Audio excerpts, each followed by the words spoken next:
All right. Well, my first guest up is none other than Catherine Austin Fitts.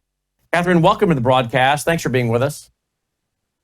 Oh, well, thank you for having me. It's a privilege. Well, we wanted to interview you for some time. And for those who maybe don't know, and I can't imagine there are many in our audience that don't know who you are, but maybe for those who don't know who you are, give us your background, please.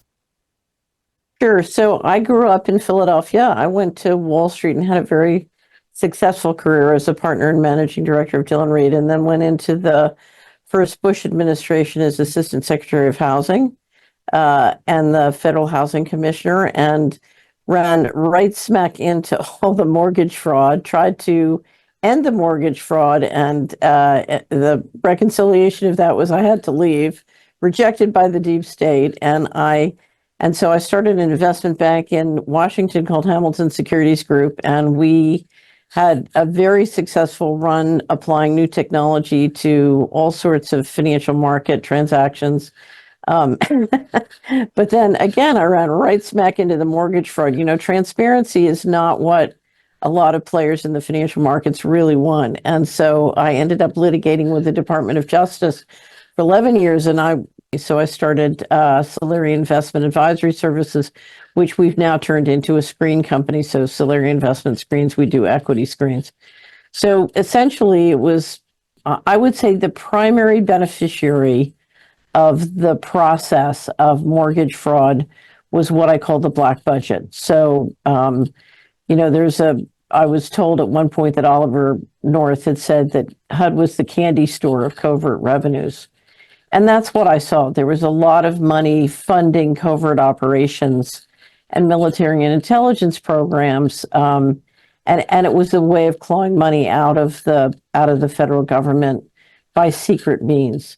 If you look at what's happened since the Patriot Act was passed in 9/11, there's been a series of both laws and administrative policies promulgated that allow essentially the powers that be to take, an infinite amount of secret government money without having to go, to the bother of all the mortgage fraud. I will say this, when we first, I created a company, HHamilton Securities, after I left, and then we got hired back on competitive bid to be the lead financial advisor. And at the time, the recovery rate on defaulted mortgages on average in the country was 70%. At HUD, it was 35%. And we were able to successfully get it back up to 70%. And what we discovered was there were many big investors in the country who were quite irritated because the difference between that 70% and 30%, they were basically skimming out of the back end. Yeah. The Pentagon announced last week that it failed its 7th consecutive audit. That's not correct. That's not correct? That's not correct. They have failed since 1996. I was part of a group of people in the Bush administration. Laws passed that required the federal government and its agencies to publish audited financial statements. And so in 1996, they started to fail to produce audits. And it's been every year since then. So I would say, so let me just say that the Pentagon has not failed to do an audit. The Pentagon and the Treasury and the New York Fed in combination together have operated outside of the laws required for financial management. And when I say operated outside the laws, I mean operated way outside the law. I call it a financial coup. So in 1998, a process began where the government started through the failure to produce an audit to describe undocumentable adjustments. So an undocumentable adjustment is the adjustment you need to make to bring the books back into balance.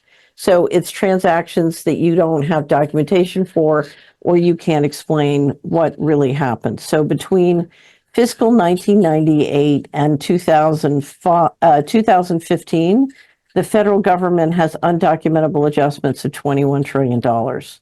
And those are at two departments, the Pentagon, and so Department of Defense and Department of Housing and Urban Development. If you go to missingmoney.solari.com, we have a website just dedicated to providing extensive documentation on the missing money. And the reason we don't know what the undocumentable adjustments are after 2015 is a policy was promulgated in the first Trump administration in 2018. It's an administrative policy, and it was adopted by both the House, the Senate, both Republican and Democrat, and the White House together, administrative policy. It's called Federal Accounting Standards Advisory Board Statement 56. I call it FASB 56 for short. And what it said was that by administrative policy, the federal government can keep secret books. And that applies to the covered agencies, 24 covered agencies, as well as approximately 150 other related entities or commissions or sort of governmental corporations. And if you take into account the national security laws and the classification laws, it also extends to the big defense contractors and banks that do a lot and increasingly run, and big tech firms that run the government operations. And so what that means is the entire treasury market and big pieces of the financial market have gone secret. That policy was promulgated during the Kavanaugh hearings. So while everybody was paying attention to the sex life of one of the Supreme Court nominees, basically the federal government, Republicans and Democrats, the uniparty combined, got together and agreed to keep secret books. Now, what does that mean? That means that we are looking at a coup d'etat. We are talking about not only running the federal government way outside the law, but we are talking about taking trillions of dollars and shifting it out of the government into someplace else. And of course, the question is, where is that? And is that then how they fund the activities of voter fraud, special ops, black ops, sex trafficking, whatever they want? It's quite extensive. So, and obviously we don't have hard evidence of where that money went, but what I will tell you is that's enough money to start a new civilization. I mean, you're basically talking about enough money to fund a whole new system of running the planet. So, for example, just to pick numbers out of the air, if I put $21 trillion in a brokerage account and I earn 10% interest on it, that's $2.1 trillion a year. That's enough to run a global government.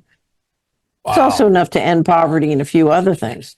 And we see this whole system today, and more people are now aware of this global governance. Do you think that's what this is really about? So here's what I think this is really about. In 1995, we had a budget deal that cratered, and we got a government shutdown for 3 weeks. I brought forward the work I had done in Hamilton Securities Group about how we could completely re-engineer the federal budget, bring down the deficit, and just build explosive new wealth thanks to technology. And it was a way of sort of how you take America, 3,100 counties, and re-engineer government investment to build explosive wealth one county at a time, bottom up.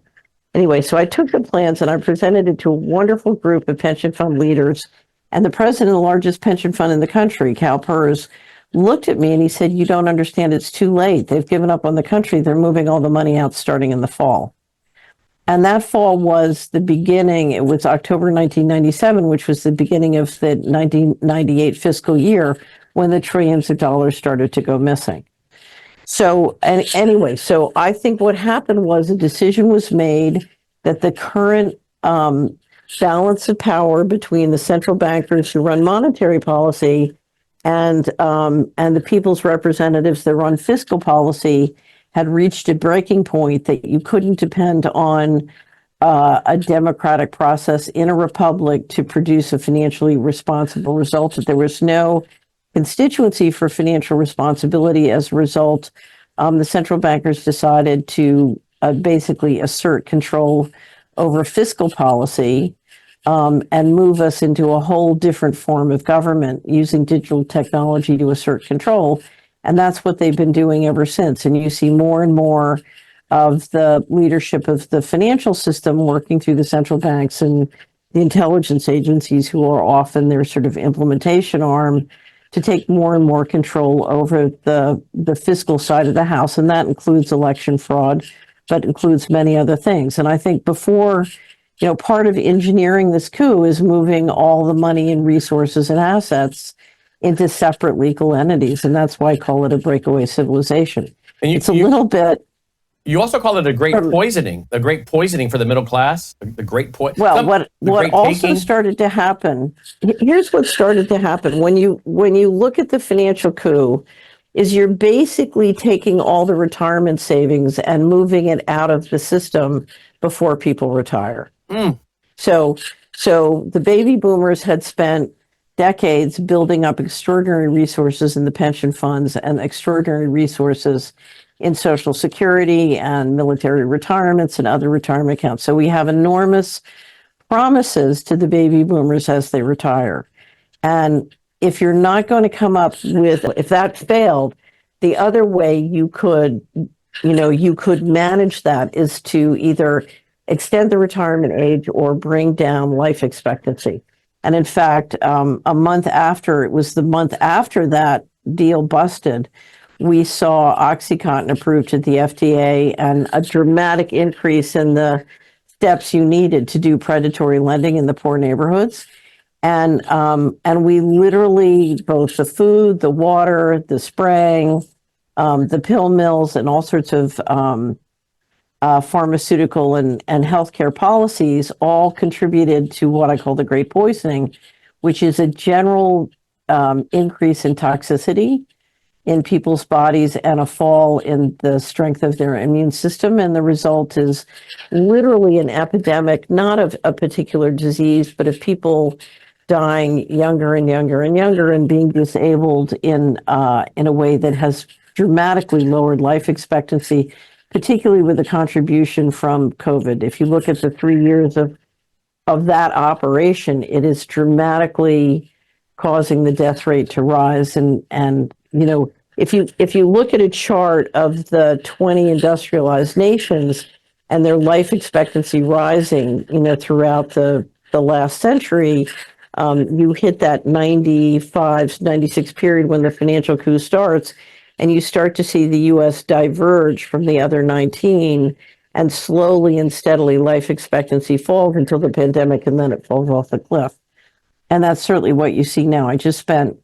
We've been doing a financial freedom tour in the United States, and I've been in 26 states in the last 2.5 months and more when I did the spring tour, and that's what you see everywhere. You really see a dramatic reduction in the quality of health and in life expectancy. And that's consistent with all the medical doctors, Dr. James Thorpe, Dr. Peter McCullough, just all these different people we've been interviewing talking about how this shot attacks your immune system, brings down your immune system. Now we, of course, have turbo cancers with young people. We have brain clots that have increased 112,000% since the COVID shot was rolled out. We have infertility rates off the chart. So is it because they want to depopulate? For many reasons, I know they think that humans are a blight, but is it also because the retirement accounts have been stolen? Well, here's what they say. I think one of the reasons they're bringing life expectancy down is so that they can rebalance the retirement savings. So okay, that's what I was getting to. Yes. If you look at Social Security, both the combination of immigration and this, what I call the Great Poisoning, I think has contributed to really, slowly and steadily shoring Social Security up and sort of delaying the day of reckoning on Social Security. So I will say this, as a financial matter, the Great Poisoning and immigration in combination is working. The other thing they're using to make this work is inflation. So they're keeping their commitments to make the payment. At the same time, the purchasing power of that payment is dramatically less. So part of the adjustment comes from life expectancy. Some of it comes from inflation, and COVID was very helpful in contributing to that inflation. It essentially, the central bankers agreed in August of 2019 on the going direct reset. So the reset is sort of your period of consolidation that will to sort of lock in the financial coup and make it go. But the beginning of the reset, they injected $5 trillion, which is what is causing the inflation now. And that $5 trillion was very targeted in how it went into the economy. It didn't just go into the reserve track, it went to the, it went going direct.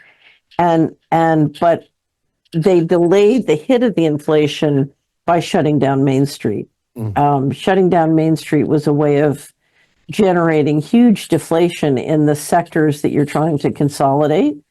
So one statistic I saw at the end of COVID was 35% of the small businesses in America were essentially wiped out, shut down. And that causes an offsetting deflation that delayed the natural price inflation that was going to come from the $5 trillion of monetary inflation. And of course, one of the things we're watching now is as you get a very inflationary monetary policy, what other shocks will be engineered, including war, to create the offsetting deflation. Well, there you go.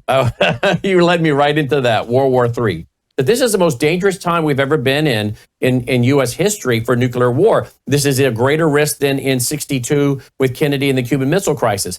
The American people are oblivious, by and large, how dangerous it is now. While Sweden, Germany, and other countries are preparing their population for World War, NATO's kicking it up, sending long-range missiles by the U.S. into Russia. Now we've got the Storm Shadow missiles from the UK. Now we have NATO talking about preemptive strikes on Russia. World War III, Catherine, it seems as though they really want to make sure this thing kicks off before Donald Trump comes into office. How does this fit with disrupting Trump and or also the financial crisis they're trying to create here? Because wasn't it Klaus Schwab that said by 2030 you'll own nothing and be happy?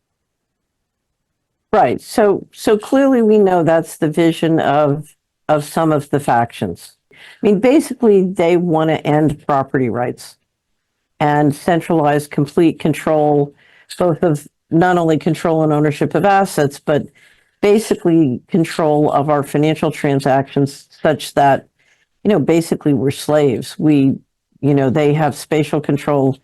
If they don't want you leaving your house, your money won't work outside their house. If they don't want you driving your electric car, they turn off your electricity, and they can do it all, with AI and software by central rules. So what they're envisioning is complete control. The first step to complete control is a digital ID system. 100% agree. Okay. So the notion that we need a digital ID to stop election fraud or immigration is just not true, and it needs to be stopped. And we know there's a push with the real ID at the state level to get a national ID. Yes. So this is issue number one. Bring transparency. Don't let the digital ID happen. The second thing we need is we never want an all digital monetary system, because that combined with the digital ID gives central control. That creates central control. Boom, you're in the digital concentration camp. So the president has come out and said he's against CBDC, but he needs to be against any private version thereof. Because you can do an all digital monetary system with credit cards. You can do it with bank accounts. So we have a big orange hat that says make cash great again. But we need to make every effort we can to preserve cash and keep the system from going all digital as a monetary system.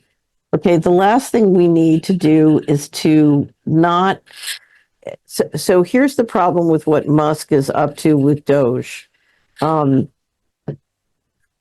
question is, we've had a balance of power where the central bankers run monetary policy, but the people's representatives run fiscal policy. And the more we put private government contractors, whether they're defense contractors or big tech and big banks in, the less control the people's representatives have. The civil service is the one group that obeys the laws. They are given written instructions to do what they do. If you don't like what they're doing, change the written instructions. If you replace them with all big tech companies, the central bankers will be much closer to controlling fiscal policy as well as monetary policy, and then it's checkmate, game over. So the notion that we're going to kick out inefficient civil servants and replace them with big tech firms and that's going to solve anything, it's going to make matters much worse. Just like it's made matters much worse for 20 or 30 years. If you want to change the civil service, reform them, re-engineer them, and give them different written instructions. If you don't like what they're doing, it's because somebody gave them written instructions that you don't like. Change the instructions. But don't take away Congress's arm. Don't take control from Congress and give it to the bankers, which is what I see and hear Musk doing, including big support for a carbon credit scheme, which I think is totally unnecessary. The last thing you want to watch is we have people going into the cabinet who are extremely wealthy and very good at making money, and we have a federal government with enormous amounts of assets that can be plundered. Now, because you were part of the Omni-War Symposium, I think we're in World War III now. I don't think World War III is necessarily going to look like a conventional war. World War III is basically an effort to centrally assert control over every one of 8 billion people on the planet. And I think the COVID injections were part of getting things into people's bodies. So they don't just want to depopulate, but those of us who are left standing, they want us to, download an operating system that can interact with their computers, literally. So we're in omni-war right now. And omni-war is really it's a perfect word for the weaponization of everything. What I've watched for my entire lifetime is the global economy being plundered, and being plundered in a way that makes some people wealthier at the top, but shrinks the pie. And as the population grows and there's more and more need for resources, of course, the plundering gets more, it's reached a state that's manic. And we have two choices. We can either dramatically depopulate, or we can change the model. And, my vote would be to change the model. We do need a reset. The current system does not work, and it needs to change. And new technology gives you the opportunity to build explosive new wealth, but it also gives you very powerful technology that has a lot of risk. And if you're running things, you don't want to let that technology out of the closet because you don't want to see it weaponized, but you can let it out of the closet if you have complete control. So I think we need an honest discussion of how are we going to do a reset that is a human reset as opposed to one that is, what we're looking at is quite anti-human and tyrannical. And so clearly the global population is rejecting it, but the more important thing we need is a conversation on how we're going to have a building wealth reset, and how are we going to build real financial responsibility on a bottom-up basis, which I know can be done. I don't think it needs complete control to we don't need climate change scams and frauds. There's a new fraud that's about the worst thing I have ever seen in my life, called the Bitcoin Strategic Reserve. I don't know if you've seen it. Yep. It is the worst Ponzi scheme I have ever seen in my life. And we're watching an incredible AstroTurf effort to get state legislators and the federal government to consider it. And it's complete, it is the ultimate theft. It's going to be, if it really happened, it's going to be worse than the 21 trillion stolen. They're going to steal everything left. How should the average person watching tonight protect themselves? What does Catherine Austin Fitts think people should be doing? Gold, silver, land, rental property? Here's the first thing. I mean, we absolutely agree about real assets, but let me tell you the most important thing you're going to need. The currency of the future will be relationships of trust. I trust the People Bank. It's the only bank I trust now. So explain to me what do you mean by the People Bank? Explain that. So who in your life, when the you-know-what hits the you-know-what, who in your life is going to be there for you? Who can you count on?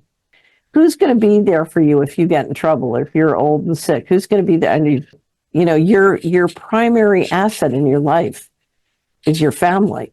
It's your child. It's your grandchild. It's their future.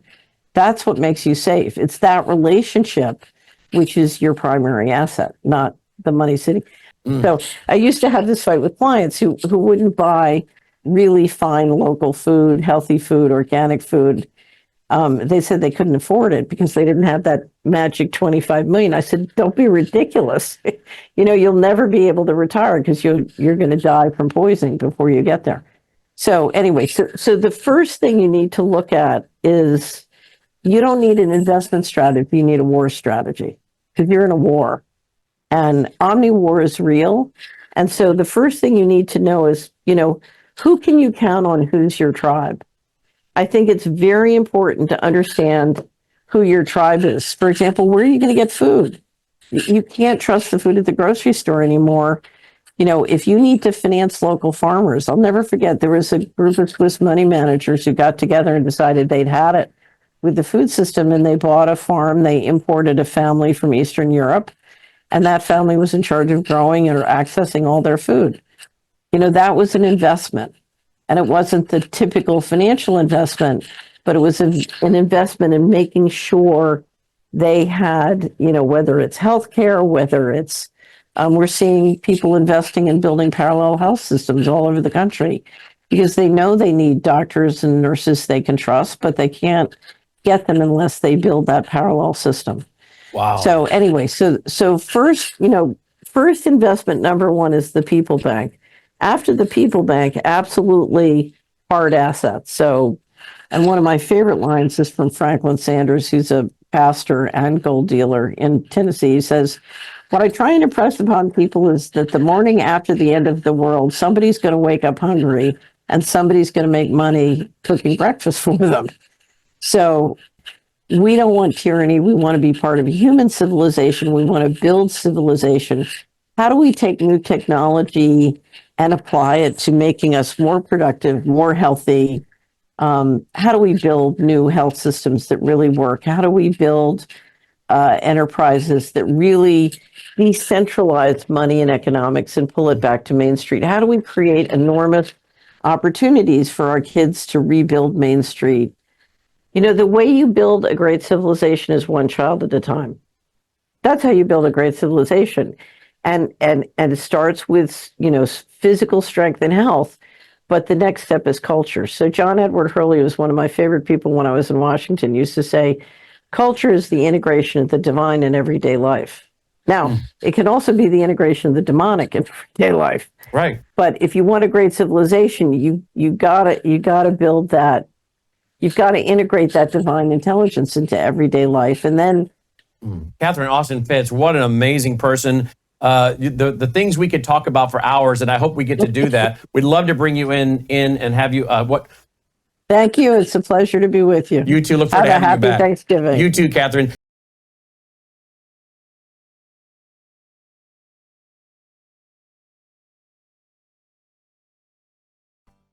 Catherine Austin Fitts, thank you so much for joining us today. We appreciate you being here.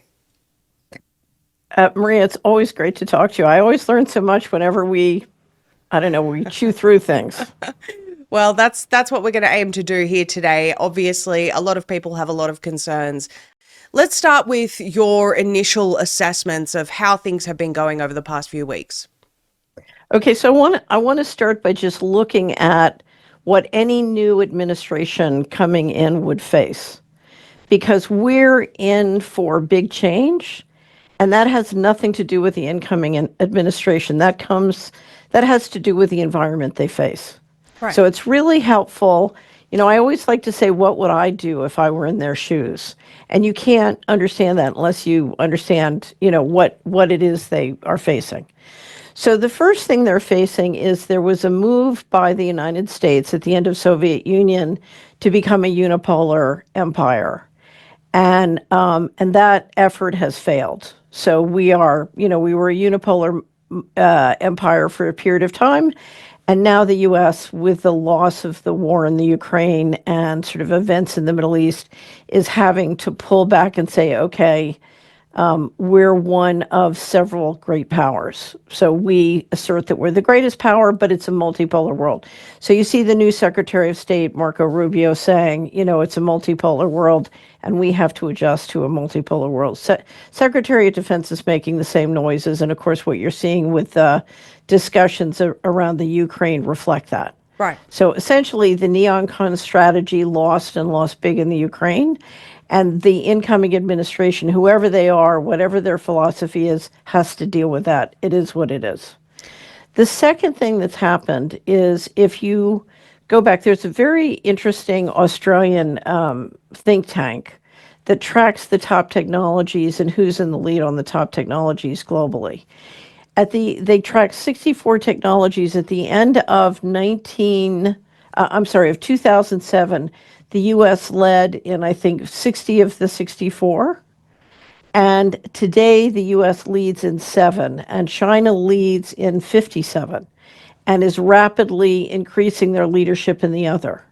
And so the new administration is looking at that, particularly AI, of all the technologies. They're most concerned with its artificial intelligence, and they're saying, oh my God, China's replacing us. Right. Now, as that happens, and this is not the first administration to face that issue, they are starting to decouple from China. And I can't emphasize enough about how big this decoupling is in terms of what it will do globally. Because we're talking about deglobalization. And if you look at sort of the average standard of living that the average person has enjoyed for the last, since globalization and the growth of manufacturing in China started, we've had what one author, Peter Zehan, calls more, more, more, more. And deglobalization means less, less, less, less, less, whether you like it or not. And so we're talking about taking all the trade that has been happening globally and completely reshuffling the economics of that trade. So what it means is things that weren't efficient for me to do locally, now suddenly it's more attractive to do locally because of the tariffs or trade, the transportation expenses. So the fundamental economics of what you do locally and what you do globally is just dramatically changing. If you look at how all the nations line up, we could see resources sucked up by the AI leaders, China and the United States, and a lot of other countries sort of thrown overboard. Right. Yeah. And that was my concern about this. What we saw was a controlled demolition of every single country when it comes to energy, right? Because of climate policies. And so now people's energy bills are through the roof. They're being told in Australia, they're remotely cutting off the power. They've done it again recently to people. And now we're being, the incoming opposition leader, the incoming prime minister, a lot of people are expecting that he's probably going to get elected. But he's talking about nuclear energy now and data centers and all of this. So basically, there is an option for the people to benefit from this new energy strategy, or it's all going to be sucked up by the AI overlords. If you institute the control grid, which is what most of the data centers usually are, you are going to create an energy rapacious waste of resources that will suck up all the energy and more. So it won't go to the people, it will go to the grid that you're using to control the people. And if anything, it runs the risk of sort of, along with the AI, of pushing for depopulation, as we saw during the COVID pandemic. So anyway, but it's important to understand that every country is dealing with embedded inflation, not from the collapse of the dollar, but from the collapse of trade. So, and part of the problem with a multipolar world is cooperation and trust brings trade, which brings prosperity. The more people distrust and the more agreements break down. And that was the global trade system. The United States everybody was dependent on the United States to run the Bretton Woods trade system and to keep an open trade model going. And as long as the U.S. was willing to play the global cop, and it worked fairly well, the U.S. allies were protected. Now the U.S. allies are waking up and saying, wait a minute, we can't depend on that open trade model. What's next? And that's why there's so much concern about what a new administration might do. No one is quite clear. Right. But the reality is, the U.S. is not running the dollar system, but it's it's part of running the dollar system. And it has been running the trade system. And if you look at the economics of doing that in the future, it has to change what it's doing and how it's doing. And part of what you're watching, the new administration is, one, we're gonna shift to a multipolar model. That's number one. Number two, we're going to make sure the nationalists are in charge, not the globalists. So it's a different syndicate within the uniparty. You still got the deep state and the uniparty. It's just a different syndicate. Okay, so we're gonna shift to a national model, just like Putin has, and just like Xi Jinping. If you go to the G20 meeting, Xi Jinping and Putin and Modi and the whole bunch committed loyalty to the BIS control model. But they don't want globalists in charge of their country. They want a national layer in charge of their country. And essentially what they're saying is, given new technology, we don't need the old control tools like USAID. We need new control tools. And so what they're doing is they are shifting from the old control tools, and they're building new control tools. And they're getting popular support for doing that by saying, oh, all that old stuff was corrupt. Well, the new stuff is even more corrupt. And I'll give you the perfect example. The greatest corruption in the United States, or at the very heart of the corruption since fiscal 1998, is the U.S. refusing to obey its financial management laws. And it got so bad, Maria, that in the last Trump administration, Trump promulgated a policy called FASB 56, which said, okay, we can keep secret books. And so since the last Trump administration, the books of the United States have been secret. Clearly the uniparty, that's a uniparty policy. Biden didn't change it back. And Trump hasn't said a word, okay? Not a word about the secret books. So Trump is talking about radical transparency. If you have FASB 56 in place, you don't believe in any transparency. You are total secret. Okay, now, before they instituted FASB 56, we know that 21 trillion was missing. Now, if you listen to the DOGE initiative, they're talking about cutting the annual expenditures $2 trillion. Yes. They're not talking about where is the 21 trillion and how do you get it back. Right. So they're not mentioning, so if you want to return the United States to a fiscally sound basis, the first thing you do is you'd go over and you'd audit DOD, Treasury, the Treasury accounts and the DOD and HUD accounts at New York Fed and HUD. You do those 4 or 5 audits and you'd figure out who got the 21 trillion and you get it back. You'd put it on the balance sheet. Nobody has said Bo Peep or is mentioning any of that. And they're certainly not canceling FASB 56, which is to say they're simply looking to replace the old corruption with new corruption, or I shouldn't say corruption, new control tools. Now, if you look at the pieces I've written, what I'm trying to focus people on is all the things they're putting into place, the nuts and bolts of building the control grid. So if you look at digital technology, we've been building more and more control of the financial system for years, and CBDC and the digital ID is sort of the last piece to be put in place. The most important thing you need is a digital ID. Right. That's the next big step. And if you look at what they're doing in both digital ID, but the other pieces you need to support a digital ID and surveillance network, and like the data centers that they're proposing with Stargate, same as you're getting in Australia. If you break it down and look exactly what they're building all the different pieces. One of the most important pieces after the digital ID you need to build to institute the control grid is you need to put the central bankers in charge of fiscal policy. And what you're watching with DOGE is an effort to basically cut Congress out. And that, it's not just DOGE. This has been building for a long time, because remember what you've done is you've tried to so scare the people in Congress with death threats, with physical harassment, with other forms of harassment, with control files, with bribes, all the different tools. You're trying to put Congress in the corner so that ultimately the central bankers can run fiscal policy as well. And what does that mean? It means taxation without representation, and means the people's representatives have no say in how the money, gets allocated or spent. So part of what you're watching is sort of taking a saw to the control of Congress of the expenditures under the Constitution, and you're basically trying to saw your way through it. And if they're successful, you're basically, along with refusal to obey the financial management laws, you're basically destroying the Constitution. And that is the thing we cannot permit. You just cannot permit that to happen. So part of what you're watching is, we have to have radical change. It's not any new coming in administration's fault that we have to have radical change.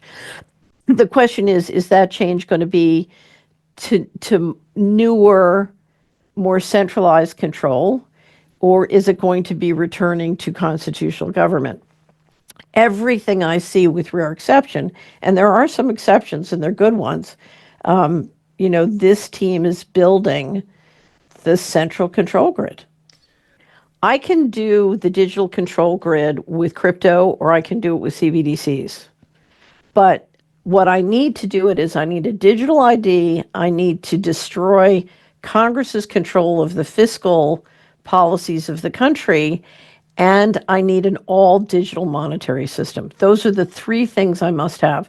And that's what I explain in the Trump administration article. Now, from what I see, they are moving at lightning speed to achieve all three. They prefer to do the all digital monetary system with crypto instead of CBDCs. Crypto gives them far more secrecy and far more private power. If you think CBDC is bad, a private crypto, all digital monetary system is even worse. So, well, yes, you and I spoke about this previously. They don't even need a CBDC to achieve the things that they want to right now, because banks are already tracking your carbon spending, for example, or things of this nature. Right. They spoke about how they can just program money. They can do it with Visa. Right. Do you know what I mean? And Musk is partnering with Visa, right? Right. So, a few points here. You're absolutely right. The system needs a complete overhaul. It is, and every single country has the same problem. The government's too big. It's a police state or a nanny state. The US isn't quite as bad as the other Western countries, but just as Australia as an example, 1 in 5 employees in the country are government employees, federal employees. That is absolutely wild. That is, it's just unbelievable expenditure. No wonder the tax rates are so high in that country.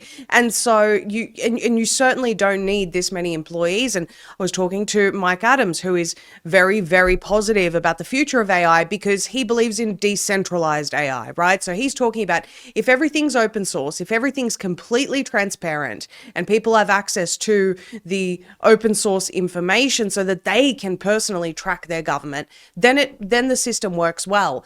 My concern is that is not what's happening. Well, that's exactly right. It's not. Right. It's not. And so Elon Musk he wants to buy OpenAI because he wants it to be open source. This is his biggest gripe with OpenAI. Well, let me remind everyone that when Elon Musk purchased X, he said he would make all of the algorithms and everything transparent. Time's ticking, and that still hasn't happened. In fact, we've seen worse censorship than under Jack Dorsey. So I would like to point out that if you want to monetize on X, you have to send your biometric information into Israel. Correct. By a company that used to be Unit 8200. So, right. So, right. Yes, that is very concerning. And it's not only that. If you want to activate subscribers and, if you happen to get hacked and you want to get back into your account, you have to do the same thing. And it's interesting, Catherine, because people may say, oh, what's the big deal? Well, would you send your biometrics to the CIA or to, the KGB? I mean, would you be comfortable with that? No, you wouldn't. Or to people associated with it, right? And, the other issue is that Authentics, which is the company that you're talking about, had a massive data breach. When X previously announced that they were going to be doing this, there was a huge backlash and a huge data breach by Authentics. And so X pulled out of that and then they snuck it back in. And so we're talking about a man, Elon Musk, who deals with companies with no problem, it seems, that are involved in massive data breaches, who have links to the intelligence community in a foreign nation. I mean, I don't know why anybody, to me, Musk has always just been a front for an operation in the deep state. So somebody the other day asked me, if I wanted to get hooked up with Musk, if I wanted them to introduce me.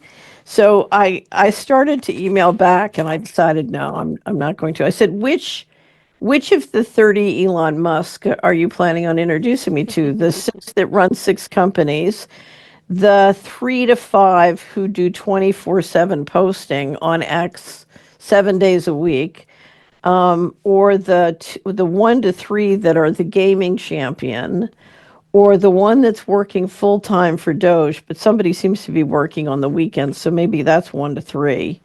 And then if you look at, there's one for the offer to OpenAI, because that's a full-time job. Right. And then, I kept going down and down and down, and I got up to 30 Elon Musks. So, at some point you have to ask. I'll never forget, somebody sent me a picture of Elon Musk at the World Cup in Dubai, and he's leaning over to shake somebody's hand, and the t-shirt comes down and you can see where the mask ends. I have seen recent videos where people are, it does look very, very suspicious indeed. And so, just judging but here's by... the thing. There is an operation somewhere, and I don't know if it's at Unit 8200 or if it's at the NSA or the CIA or some private contractor. Combination of all, yeah. Right. There's a command center called Elon Musk. And the question is Elon Musk still a person, or, and how many people are out there pretending to be Elon Musk? Because we're up to 30 people now. Yes, right? just a common sense approach. This man is presented as some sort of a genius. You hear him talk, he's anything but that. And then people make excuses that it's because he's autistic. And yet, we're acknowledging, first of all, we're acknowledging this man doesn't sound like a genius, and he actually struggles to speak because he's autistic. But we're going to trust him with absolutely every aspect of how the government runs. And on top of that, he has time, like you said, to tweet all day and run all these companies and do all these sorts of things and, launch rocket shows. So it's really, really bizarre to me, Catherine, how this mania has gripped people and they aren't able to look at things objectively anymore. And it's like all the lessons that people learned during COVID just got thrown out of the window. And there is also, and this is why I'm struggling to trust this process that's going on right now, because I see a lot of the benefits. I really do. And I don't want to be dismissive of that. It is wonderful to uncover trillions of dollars in waste. It's wonderful to uncover corrupt departments. Not if you're going to waste more on the other side. If you look at what they're planning on Stargate, they announced on the second day a $500 trillion waste. Well, that was private companies investing in the US, though. No. They said it was private, but let me tell you where that $500 trillion is going to come from. Okay. All those companies are government contractors. All those companies get massive subsidies and purchases from the government one way or another. And when you pull it all through, what you're going to find is most of that money is going to come from the taxpayer. Right. I mean, Amazon is a CIA contractor. They run the cloud at the CIA, the 17 intelligence agencies, and a piece of DoD. Oracle runs a piece of the DoD cloud. I mean, all these companies are creatures of both the intelligence agencies and the military. And they always have fun from the beginning. And if you look at the people who, quote unquote, run the companies, I mean, this used to happen to me in Washington all the time. I would deal with a company and the CEO would make a decision and say, okay, we're going to go to the right. And then his investors would call him up and say, no, we don't like that. We want you to go to the left. At which point the guys at the CIA and the Department of Justice would call up and say, no. You're a government proprietary. You're going to go through the middle, right? And what you kept discovering was the government ran the company.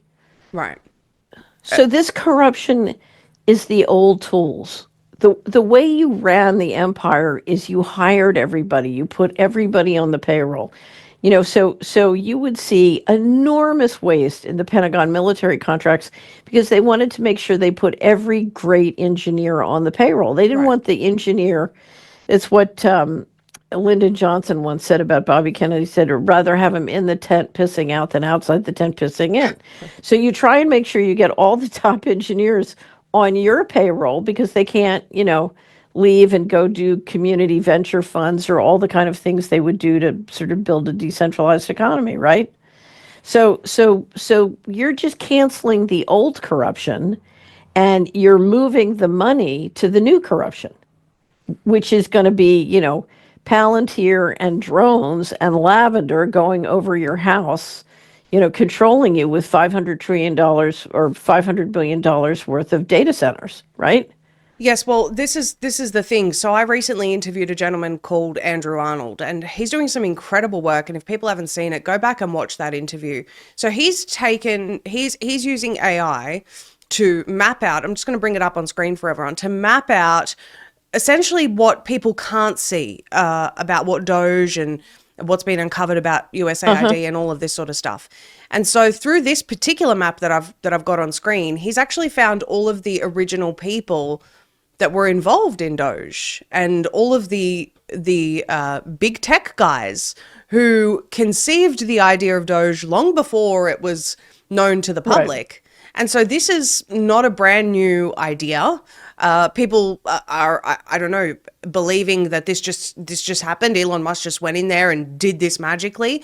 This has been a long time coming. You've got Mark Andreessen and other big tech guys, a lot of biotech investors, a lot of Silicon Valley guys that were originally interested in Doge before we even knew about what it was. So, so this is, I think you're right. And the point is that the people don't trust these people. What do they actually want? Well, let's just have a look at statements that Palantir have made in the past. The CEO, Alex Karp, says he dreams of killing his his enemies with drones. He was talking about college students, by the way. So I think people should be concerned about some of these figures. So let me talk about some of the sort of the people involved. Sure.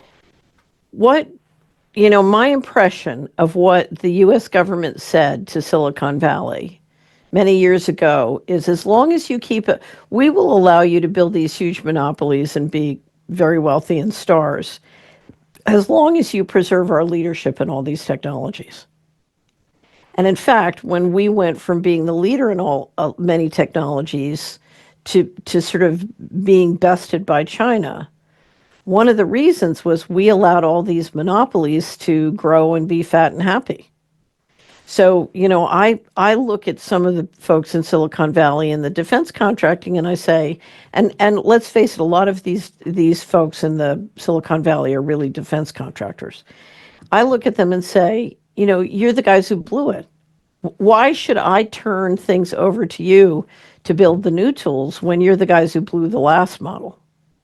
Right. I mean, we're behind the eight ball because they failed, and leaving us flat-footed.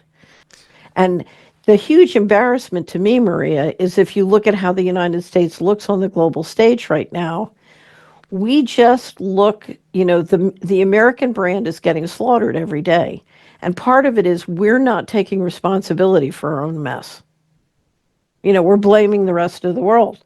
It's not the rest of the world's, problem. Or it's their problem that our leadership has failed, but it's our leadership that has failed.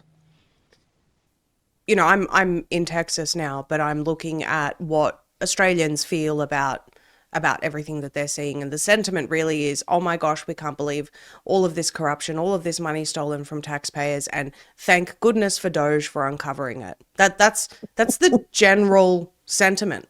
There are very few people thinking critically. And the problem as well is that if you voice your critical thinking, you're actually penalized for that under the pseudo social credit system that's already in place with X.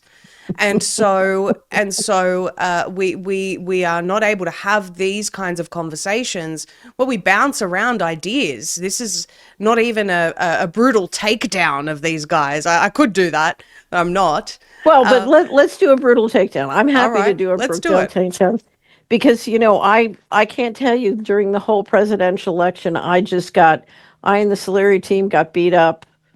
It got so bad the Solari team would say, can you just for 24 hours not tell the truth about Donald Trump? Well, because the last time Trump was in power, he instituted FASB 56. He did nothing about the 21 trillion, and he funded $18 billion behind a mass atrocity that's killed and disabled millions of Americans. But, and with the state shut down 35% of the small businesses. What about that don't we understand? Right. And everyone sort of gave him grace because there was this understanding that he made a mistake. He made a colossal mistake. Warp Speed specifically, he made a mistake. Bringing in RFK Jr. now, and RFK Jr. is going to clean all this up. My problem is during his hearings, and of course this could have been, to help him get confirmed.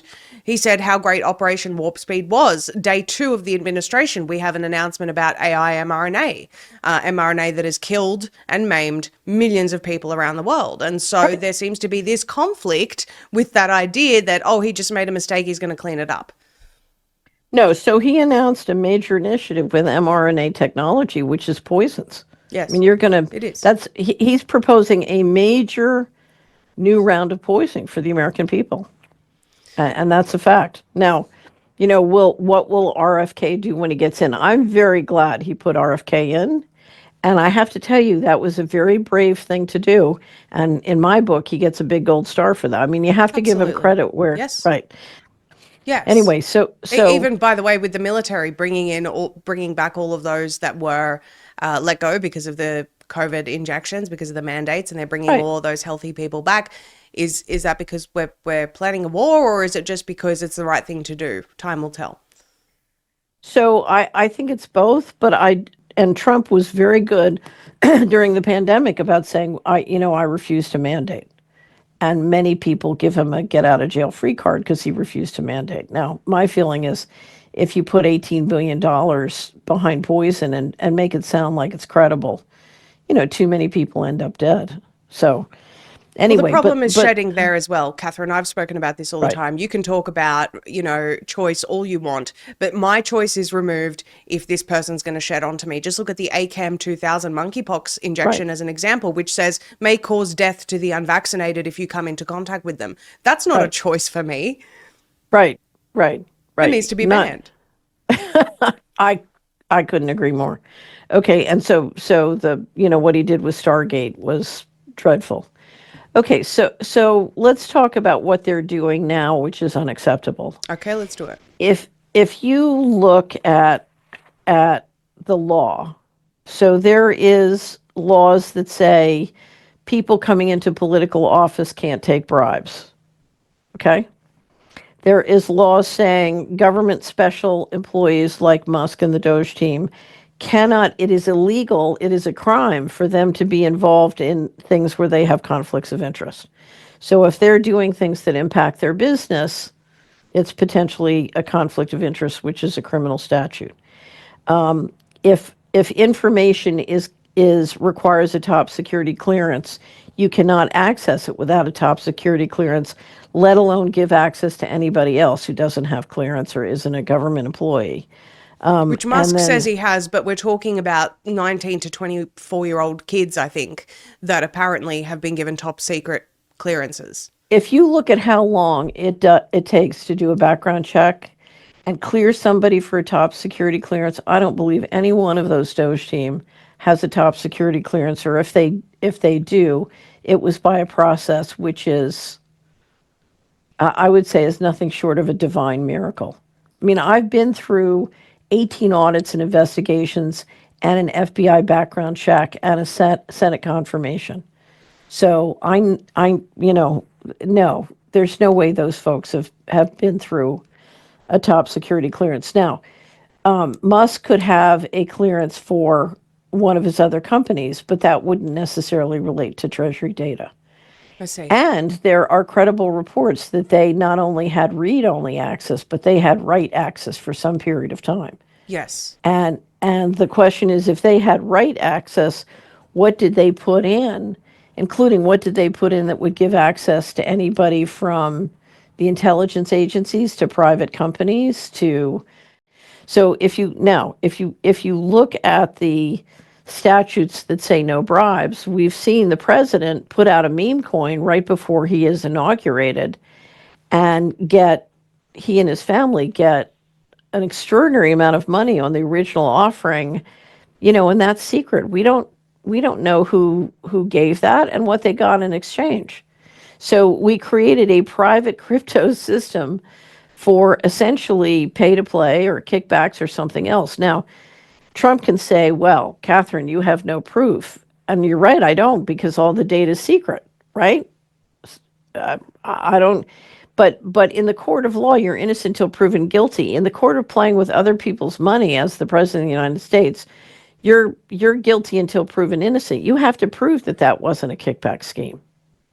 So I would call on Trump and his family to make clear who bought those coins, because when you buy a meme coin, you buy nothing. Right? It's just nothing. Okay, so that's an extraordinary amount of money. Okay, so there's that. Let's look at the privacy laws. If you're going to handle data at any government agency, but most particularly Treasury, you are going to have access to data, including access to all the competitors' data, for Musk's companies, right? But to access that data, you have to be trained in privacy laws. Now, if you look at the speed at which the Doge team came together, do I think that those young engineers have the proper training? And do I think Musk has the proper training? No. I mean, there's a reason the top civil servant at Treasury refused to give them access and resigned rather than give them access. That's exactly what I would have done. I would resign first. So do they have the time to have the proper training in privacy laws? No. Do they have access to competitors' data, either the companies they used to work for or Musk companies? Yes. And for a government special employee to have access to competitors' data, that's not legal. Right. You can't do that. So if you look at how it's been handled, now, why do I talk about all this? Because there is a way to go into the federal government and do everything they're doing and do it properly according to procedure and protocol. There is a way to do all of this legally if you care about the law. And you can do it quickly and you can do it well. If somebody says, oh, well, we're here to kick ass and take names and we need to go fast and whatever. No, I'm sorry. That's like saying you're a neurosurgeon, you're going in to do neurosurgery. You need to be fast and quick about it. Should you use a scalpel or a chainsaw? A chainsaw is faster. Right. Right? Okay. No, you use a chainsaw because you want to kill the patient. You use the chainsaw because you want to scare everybody. You use a chainsaw for shock and awe. And because you do want to do dirty things. I mean, one of the reasons you don't follow protocols is because you do want to give, Unit 8200 direct access to the Treasury payments. I mean, I'll be perfectly blunt. If you look at who I think stole the 21 trillion, Netanyahu and his syndicate was up to their eyeballs in that stuff. It was all part of the Epstein operation. So do I trust these guys? Not as far as I can throw them. I mean, if you look at Gaza, I think the reason they want to kill or kick out the Palestinians is they need all that land, not just for waterfront development. They need the oil and gas and the water and the land for their control grid. The control grid is energy rapacious and water rapacious, and that's a very dry area of the world. And as far as I know, the best aquifers are under the Palestinian land. So, so basically you've got the White House and that part of the syndicate basically saying, okay, we're just going to kill everybody and take the land. It was stunning. I don't know if you saw the White House announcement with Netanyahu, but they just admitted that they had killed 600 to 800,000 people. I think the estimates were about 1.5 million people before, now a million now. So I thought it was around 500,000. Either way, so it was largely more than what they told us. Well, I thought it was 2.1. One report that I got said it was 2.5. It's the Financial Times did a brilliant article many months ago where it showed how much of the infrastructure, they did very detailed GIS maps, and they showed you how much of the housing, how much of the hospitals, how much of the other physical infrastructure had been destroyed. And the reason you destroy the physical infrastructure like that is then famine will kill the rest. Famine and exposure.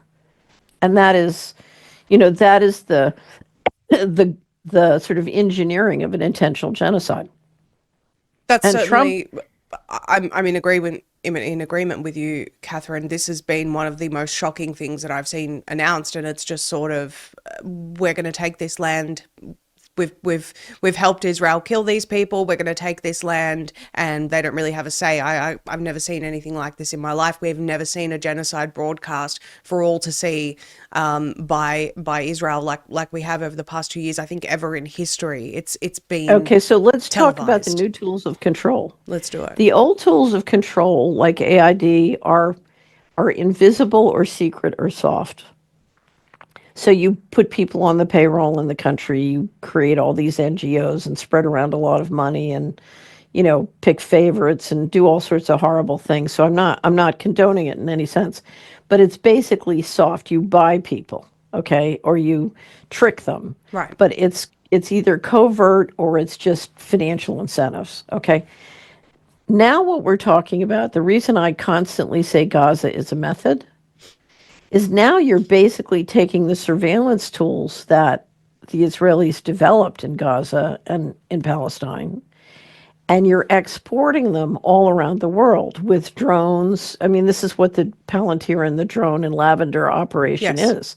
You're putting everybody under the Starlink umbrella. Remember, what is Musk building in one of his companies? He's building the world's most invasive surveillance system through Starlink, right?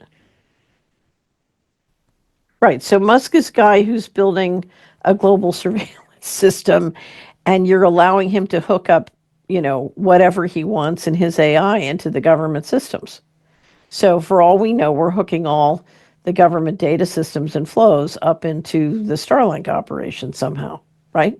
We don't know that we're not. We don't know that we're not. All we have is verbal assurance.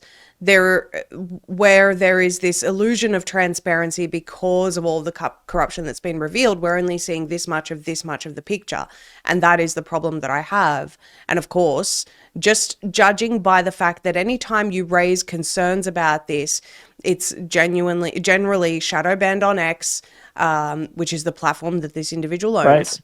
Right. That shows me that they don't want people talking about these concerns. Well, Why? first of all, they fired the person at the White House who does the ethics, conflicts of interest. Okay. So you fired them. Then you fired all the IGs with a few exceptions. Where somebody said it's like firing all the sheriffs before you bring the thieves in. And then you go down the list and you fired a whole bunch of the people who in Washington whose job is to make sure that protocols are followed, right? So you're stripping out anybody who might object to you doing something that is illegal. Right? And who And can again, check? I see the other argument, which is all these people were corrupt. This is the reason why the country's been in such bad shape all this time. I'm trying to see both sides of the argument here. So here's the thing, Maria. Let me give you both sides of the argument. They can do neurosurgery with a scalpel. These guys are smart. If they don't have the resources, they can get them quickly. Yes. They can go very fast. They can do all of this. And they can not only, if I cancel a contract with an NGO that I think is corrupt, I have the power under the law to cancel it, at the pleasure of the government. I can do that as long as I give them the proper notification and go through the different steps. If I don't do that, if I do it with a chainsaw, then they can go to court. They're going to win in court. They're going to make me pay. I'm going to have to waste money on the court. The Department of Justice is going to have to handle the lawsuit. I'm going to lose. And then I'm not only going to have to pay them, I'm going to have to pay their legal fees and all sorts of other stuff, right? So doing this chaotically is not saving any money and it's not ending corruption. You're just, if I can cancel a contract, great. But why cancel it in a way that costs me a lot more time and money than you're just wasting taxpayers' resources, right? So that argument, I'm sorry, just doesn't hold weight. Now, here's the thing. Are you canceling a lot of things that you and I would love to see canceled? Absolutely. But what are you replacing it with? And if That's what the you're key. replacing with is absolutely worse, and what we've seen just from what they've published, what they're rolling out is so much worse and so much more frightening than anything we had. Now, part of the problem is if you look at who's screaming, it's people who were on the payroll of all the old stuff. Right. And some of it was good and some of it was corrupt. But frankly, I feel absolutely no sympathy for them because they sat by while the government got more and more lawless and did nothing. Correct. Now, let me tell you what you need to say to people. The solution to the government disobeying the Constitution and being corrupt is for the government to stop being corrupt and to start obeying the Constitution. Okay? That's the solution. The response to lawlessness is more and worse lawlessness. That's not a solution. What we're doing is we're promoting Bolshevik. This is Bolshevik, right? So here's what you need to understand. If I can kill the people of Gaza and take their oil and gas and their water and their land, it's only a matter of time, once I finish doing that I do the same to you. And if we let this group of people and encourage them to be lawless, the lawlessness will not stop with canceling woke policies. The lawlessness will then go for the essentially stripping the last remaining assets that can be stolen. So let me just close on one note, because I come back to, it's easy to sit in the peanut gallery and criticize a group going into the administration on what they're doing. And the question you have to ask yourself is, what would I do if I were in their shoes? How does that compare to what they're doing?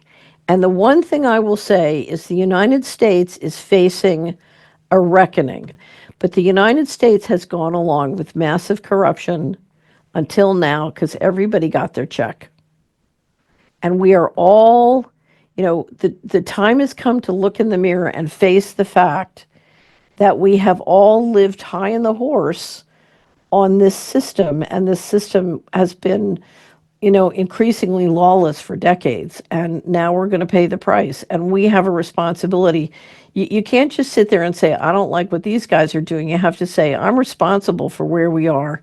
How do we get to a better place? And I would suggest if you want to know where to start, particularly if you live in the United States, but you can use this and apply it to your own country. We have a wonderful new publication called What the States Can Do, Building the Legal and Financial Infrastructure for Financial Freedom. And it's up on Solari, it's free, and we also have Bitcoin bailout. And those and the other pieces you link to will give you a lot of information about what we can do, because ultimately the people who are going to solve this are 8 billion people acting in their daily life to take things in a better direction. That's what's going to make all the difference. I have to agree with you there, Catherine. Solari report, you can go to home.solari.com for all of the resources that Catherine was just speaking about. Well, what I just appreciate so much about you, Catherine, is your level-headedness. And I think we need to be having more of these conversations. If we're talking about transparency, this should be encouraged. I already know I can't put this conversation on X, and that is a problem. That is a problem. And so if you put it on Rumble, I'll put it on X and we see what happens to me. Sure. I'll definitely have it on Rumble. But this is my point. This should be encouraged. We should be having these conversations. If an administration is promising transparency, it should be no problem discussing these things. But Right. alas, we're in a position where we have to be careful with our words again. And that I'm just not comfortable with that. I've learned now what you can say, what you can't. And that's just back to what we were doing during COVID. It's pathetic. Appreciate you so much, Catherine. Thank you so much for your time. I'm sure we'll speak again in the near future. Yeah. Thank you, Maria. You're doing great work. Keep going. Appreciate you.